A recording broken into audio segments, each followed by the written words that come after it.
Bayangkan Anda seorang investor besar. Komoditi global bergejolak dari minyak, gas, bahkan kelapa sawit.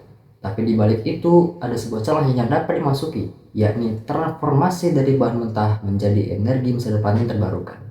Dan inilah langkah yang diambil oleh TBLA. Kami dari tim Layora Albi Capital bersama saya Hikes Bidi Armanza dan rekan saya Rehan Ferdinand dan juga Lamso Saul Saputra akan membawakan kajian mendalam terhadap TBLA sebagai pemain kunci dalam industri sawit nasional. Siapa TBLA? TBLA adalah perusahaan agribisnis terintegrasi yang berdiri sejak tahun 1973 dan sudah terdaftar di Bursa Efek pada tahun 2000. Mereka mengelola lahan sebesar 79.000 hektar kelapa sawit dan juga tebu. Produknya mencakup CPO, PKO, gula, dan juga turunannya seperti sabun, olein, margarin, hingga biodiesel. Pada tahun 2024, TBLA mendapat penjualan bersih sekitar 17 triliun rupiah dan juga laba sebesar 17 miliar rupiah. Yang menarik, TBLA bukan sekedar produsen bahan mentah, mereka juga pelaksana aktif program B35, sehingga menempatkan diri sebagai pemain kunci dalam hilirisasi energi terbarukan. Secara global, ekonomi kita melemah, pertumbuhan dunia turun hingga 2,3% dan harga gula pun turun tajam. Tapi harga CPO justru naik dan memberikan angin segar bagi TBLA. Dalam negeri, ekonomi Indonesia stabil, pertumbuhan PDB sekitar 4,87% dan inflasi pun terkendali, dan BI rate turun ke 5,25%. Yang lebih penting, program B35 ditargetkan menyerap 13 juta kiloliter, sehingga TBLA termasuk penyedia resmi, artinya mereka punya responsif dan juga strategis yang tepat. Kami membandingkan TBLA dengan para perusahaan sawit nasional yang besar untuk melihat seberapa kuat daya saing mereka dalam kompetitor sawit ini.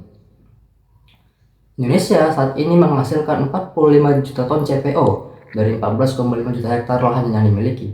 Namun, hanya sedikit perusahaan yang menggarap hilirisasi seperti TBLA. Jika dibandingkan dengan AALI maupun SIMP, TBLA memang hanya memproduksi lebih rendah untuk CPO. Tapi TBLA unggul di efisiensi dan juga diversifikasi produk hilir.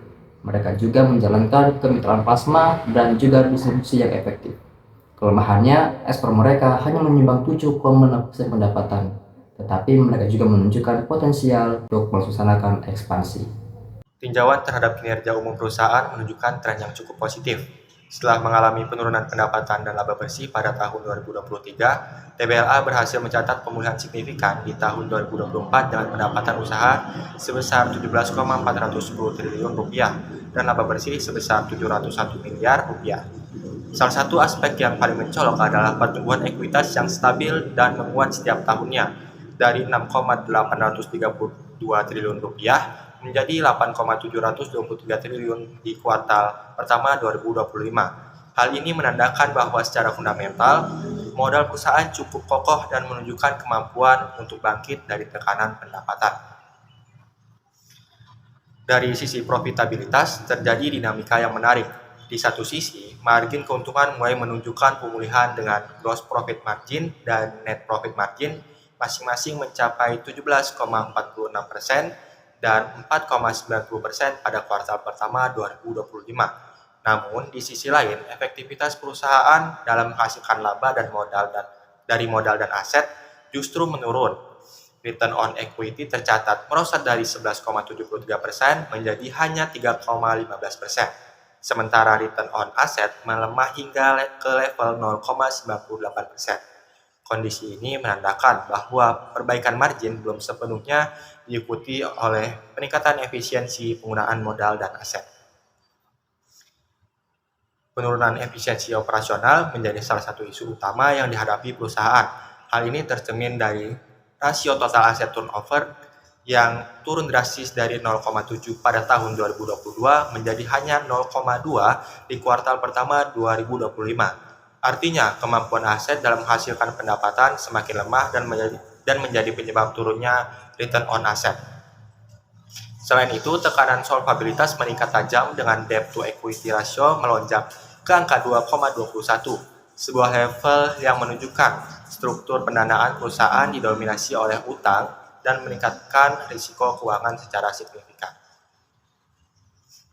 Dari sisi likuiditas, perusahaan masih tergolong sehat dengan current ratio di angka 1,31 dan quick ratio sebesar 0,92 pada kuartal pertama 2025. Kedua angka ini mencerminkan kemampuan perusahaan dalam memenuhi kewajiban jangka pendek. Namun, cash ratio yang rendah di angka 0,09 menunjukkan cadangan kas yang terbatas. Untuk kepentingan pemegang saham, earning per share memperlihatkan fluktuasi yang cukup tinggi sepanjang periode analisis. Meskipun demikian, perusahaan tetap membagikan dividen sebesar 40 per lembar saham pada tahun 2022 dan 2024.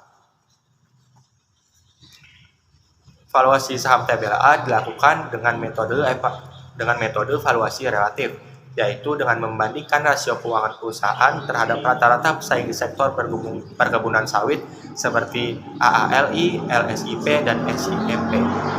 TBLA diperdagangkan dengan PER sebesar 12,68 kali, jauh di bawah rata-rata industri sebesar 23,68 kali, yang mengindikasikan potensi revaluasi.